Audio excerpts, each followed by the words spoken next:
हम चैप्टर दूसरा NCERT class 10th का और उसका नाम है बहुपद। ठीक है, इसको पढ़ने जा रहे हैं। इन सवालों को सॉल्व करने से पहले, ठीक है, 2.1 सॉल्व करने से पहले हम इसके इंट्रोडक्शन को पढ़ेंगे। ठीक है, तो बहुपद का परिचय है। पहले तो आपको ये बता दें कि बहुपद किसे कहते हैं। ठीक है, तो बच्चों बहुपद एक ऐसा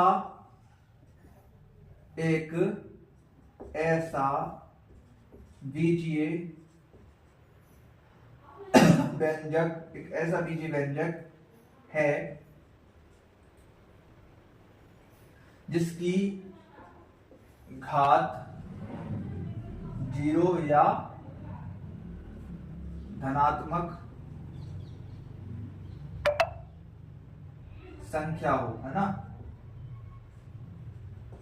ठीक है, एक ऐसा बीजीय व्यंजक जो संक्रियाओं से मिलकर बना हो, ठीक है, और उसकी घात 0 या धनात्मक होनी चाहिए। बच्चों उदाहरण के लिए जैसे हमने दे दिया 2x square plus 3x plus 1, तो यह एक बहुपद है क्योंकि इसकी घात है वो क्या है, धनात्मक संख्या है। अगर हम बच्चों ऐसा बोल दें 3x और यहां पर √2 प्लस 1 कर दें तो क्या यह बहुपद होगा? नहीं, क्योंकि यहां पर √2 है। ठीक है, अगर हमने यानी कि यह धनात्मक संख्या नहीं है। हमने एक सवाल और दिया है 4x की पावर 1/2 प्लस 3, क्या यह बहुपद है? तो कहेंगे यह बहुपद नहीं है क्योंकि यहाँ पर एक परिमेय संख्या घात में है।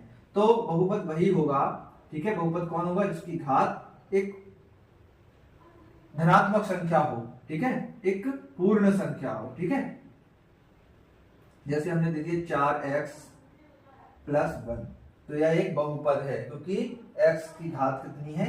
1, है ना, तो यह एक बहुपद है। अब बच्चों दूसरा है बीजीय व्यंजक। बीजीय व्यंजक क्या है? बीजीय व्यंजक किसे कहते हैं?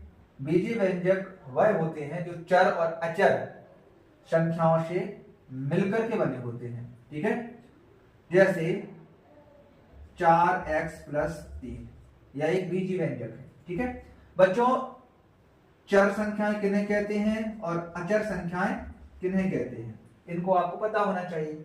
जो चर संख्याएं ABCD में होती हैं x, y, z, और अचर संख्याएं, ठीक है, किसमें होती हैं? गिनती में। जैसे 3 है, जैसे 1 है, 2 है, 3 है, 4 है, ये सब अचर संख्याएं हैं। ठीक है, तो जो चर और अचर दोनों संख्याओं से मिलकर के जो बनते हैं उनको कहते हैं हम बीजीय व्यंजक। जैसे हम एक और ले लेते हैं उदाहरण।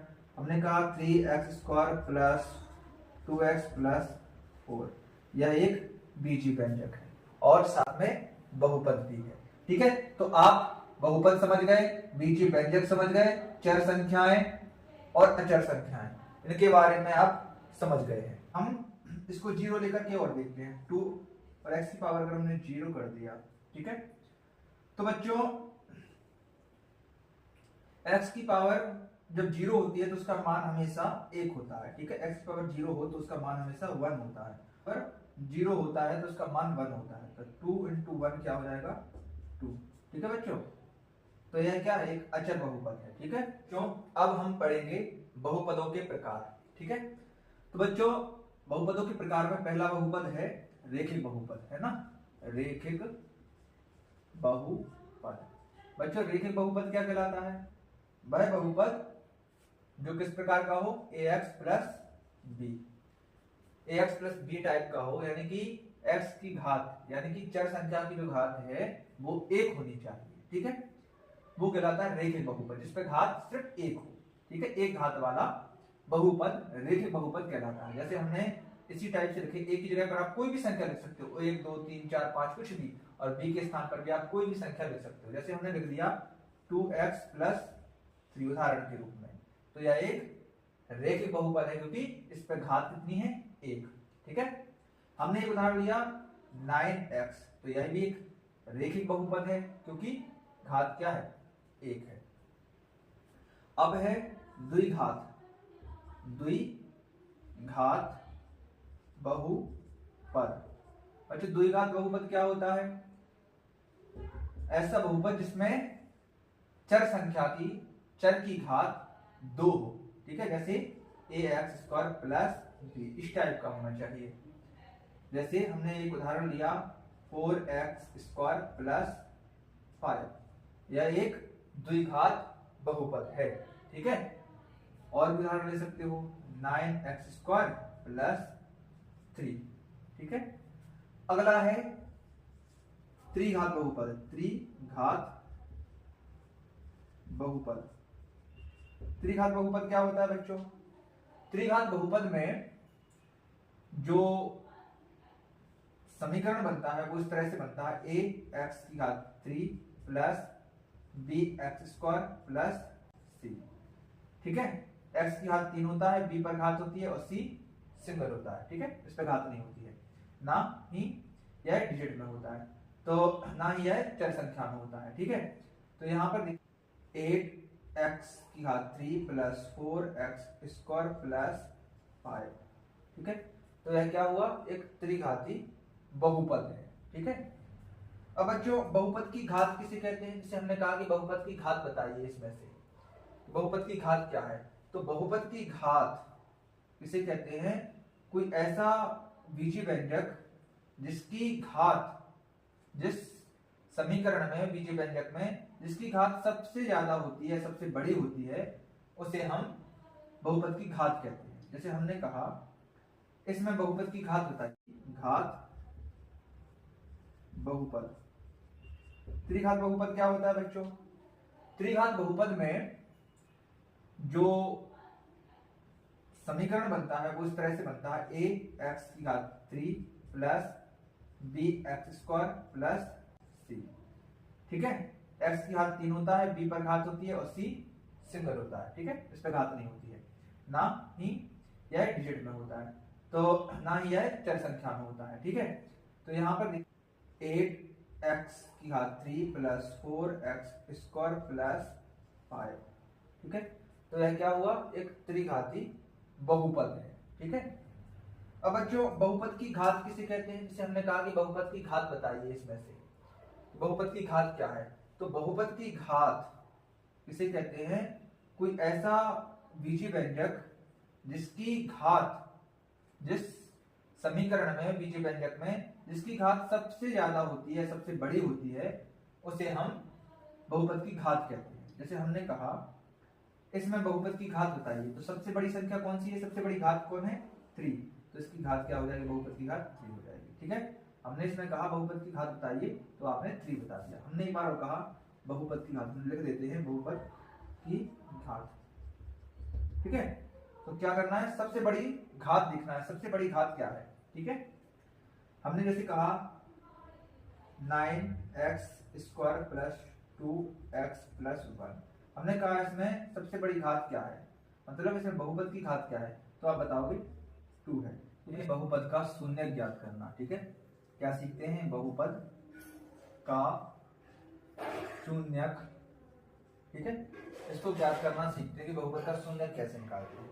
तो हमें कोई संख्या देते हैं यहाँ पर px बराबर, जैसे मान लिया 5x प्लस 5, ठीक है। अब शून्यक का अर्थ होता है कि यहाँ पर 0 आना चाहिए, x का मान क्या रखें कि यहाँ पर 0 हो जाए, मतलब ये पूरा समीकरण 0 हो जाए। तो बच्चों, अगर हम 5 की जगह माइनस का 1 रखते हैं, तो यहाँ पर यह माइनस के 5 प्लस के 5 क्या हो जाएगा? 0 हो जाएगा, ठीक है। अब अच्छा, हमने एक सवाल दिया 3x प्लस 2 px बराबर, तो बच्चों यहां पर क्या रखेंगे कि 0 हो जाए, तो इसको 0 के बराबर मान लो, ठीक है। 3x प्लस 2 इक्वल 0, 0 के बराबर मान लेते हैं। बच्चों 3x बराबर क्या हो जाएगा? 2 को साइड पहुंचाएंगे तो माइनस का 2 हो जाएगा। x की वैल्यू कितना आएगी? माइनस का 2/3, यानी कि x के स्थान पर हमें कितना रखना होगा? माइनस का 2/3 रखना होगा, तो ये मान क्या हो जाएगा? 0 हो जाएगा। निकालते हैं x की जगह पर रखते हैं -2/3 +2, ठीक है। अब बच्चों यहां से 3 से 3 कैंसिल हो जाता है, -2 +2 बराबर कितना हो जाएगा 0। तो इस तरह से हम बहुपद के शून्यक निकाल सकते हैं बहुपद के। अगला है बहुपद के शून्यकों और गुणांकों में तुलना करना या संबंध बताना, ठीक है। अगला क्या है, बहुपद के शून्यकों व गुणांकों में संबंध, है ना, ठीक है। तो बच्चों बहुपद के शून्यक आप जानते हो क्या होता है, जैसे कि हमने कोई संख्या लिखी 3x + 4, ठीक है। इसको किसके बराबर करना है हमें, 0 के बराबर, ठीक है। 3x बराबर क्या हो जाएगा -4 और x बराबर कितना हो जाएगा -4/3, ठीक है। इस तरह से हम निकाल लेंगे। और ये होते हैं शून्यक, है ना। शून्यक का मतलब होता है 0 के बराबर रखना या 0 आना, ठीक है। x बराबर 0 रखना। बच्चों गुणांक क्या होते हैं, जैसे कि एक व्यापक समीकरण होता है रैखिक समीकरण का, रैखिक बहुपद का व्यापक रूप क्या होता है बच्चों, ax + b, ठीक है।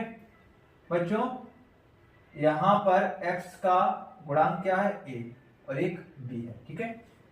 तो गुणांक क्या होते हैं, जो x के गुणा में होते हैं, यानी कि जो चर वाली संख्या होते हैं उनके गुणा में होते हैं, उनको कहते हैं गुणांक, ठीक है। तो जैसे कि हमने इसको रैखिक है यानी एक इसका आंसर होगा, है ना, एक संख्या होगी इसका आंसर में, क्योंकि एक रैखिक है, रैखिक बहुपद इसलिए इसका एक संख्या होगी, वही इसका आंसर होगा। तो अल्फा बराबर हम मान लेते हैं -b/a। कैसे आया, b और a देखो बटे बटे कर दिया। कैसे लिखा है देखिए, पहले क्या है अचर का गुणांक, तो हम क्या लिखते हैं, ये अचर संख्या कि यहां पर x नहीं लिखा है तो माइनस अचर संख्या का गुणांक, और बटे में लिखते हैं चर संख्या का, चर का गुणांक। तो अचर संख्या क्या है -b/a, ठीक है। इसको अगर हम अल्फा बराबर ले लेते हैं -b कितना है अपना 4 और a कितना है 3। देखो बच्चों यहां पर शून्यकों का बहुपदों का जब शून्यक हमने निकाला यहां से, तो उसका आंसर भी -4/3 आया, और गुणांक के माध्यम से हमने निकाला यानी कि -b/a लगा करके, तो उसका भी आंसर सेम आया, यानी कि इन दोनों का संबंध क्या है, बराबर है ना। हम द्विघात लेते हैं, द्विघात बच्चों, अब हम द्विघात बहुपद निकालते हैं, द्विघात बहुपद, इसके बारे में जान लेते हैं, ठीक है। तो बच्चों एक समीकरण है द्विघात बहुपद का, हम लेते हैं x² + 8x + 15। ऐसी संख्या सोचनी है गुणा करने पर 15 है, जोड़ने घटाने पर 8 है, तो हम सोचते हैं x² + 5x + 3x + 15। कॉमन लेते हैं तो x बराबर x + 5, यहाँ कॉमन लेते हैं 3 तो x + 5, x + 5, ठीक है, और x + 3। इसको जब शून्य के बराबर लेंगे हम तो क्या आएगा, x बराबर -5, और इसको लेंगे x + 3 को शून्य के बराबर, तो x बराबर -3, तो -5 -3 आया है, ठीक है। देखो द्विघात है तो 2 मान प्राप्त हुए, एक एक बहुपद थे तो 1 मान प्राप्त हुआ था, ठीक है। तो बच्चों -5 -3। अब इसका व्यापक रूप क्या होता है, ax² + bx + c होता है, ठीक है। तो अभी तो हमने शून्यक ज्ञात किए, शून्यक हमने ज्ञात कर लिए कि 2 शून्यक हैं इस समीकरण के, कौन, इस बहुपद के कौन कौन शून्यक है, 5 -3। अब हम गुणांक निकालेंगे, ठीक है बच्चों। तो गुणांक के लिए ये सूत्र याद करना, अल्फा + बीटा बराबर क्या होता है -b/a, ठीक है, और अल्फा × बीटा बराबर क्या होता है c/a, ठीक है। अल्फा + बीटा बराबर -b/a, -b कहाँ है यहाँ पर, ठीक है। तो बच्चों पहले हम इनके गुणांक लेते हैं, तो यहाँ पर कितना है शून्यक लेते हैं, क्या करना है अल्फा + बीटा करना है, तो अल्फा कितना है -5, बीटा कितना है -3, यहाँ पर क्या है -b, माइनस का बी है 8, जे ए जे बी ए सी, ठीक है, तो माइनस का 8 हो गया। और यहाँ पर क्या है 1, ठीक है, तो 1 लिख दिया। 5 और 3 कितने होते हैं, यहाँ पर होता है माइनस का 8 और यहाँ पर माइनस का, क्या हो गया, बराबर हो गया। अब इसको सॉल्व करेंगे, alpha into beta, alpha into beta कर देते हैं माइनस का 5 इंटू माइनस का 3। यहाँ पर भी सॉल्व करते हैं, यहाँ सॉल्व करते हैं तो यहाँ पर क्या है सी बटे सी क्या है 15, ठीक है, और यहाँ पर 1 है। 5 का गुणा 3 में करेंगे तो कितना हो जाएगा बच्चों 15, यहाँ पर भी 15। तो क्या है, मतलब क्या निकल के आया कि बहुपद के शून्यक और गुणांक कैसे होते हैं, बराबर होते हैं। इनके बीच संबंध क्या है, यही संबंध है, ठीक है। हम त्रिघात बहुपद के लिए निकालते हैं, त्रिघात बहुपद, ठीक है। त्रिघात बहुपद का के लिए कितने मान होंगे, 3, अल्फा बीटा और गामा, ठीक है। तो पहली कंडीशन क्या है, अल्फा प्लस बीटा प्लस, पहली कंडीशन क्या है, alpha plus beta plus gamma बराबर क्या है माइनस का बी अपॉन ए, ठीक है। अगला है alpha into beta plus beta into gamma plus gamma into alpha, इसका मान होता है सी अपॉन ए, है ना, क्या होता है सी अपॉन ए।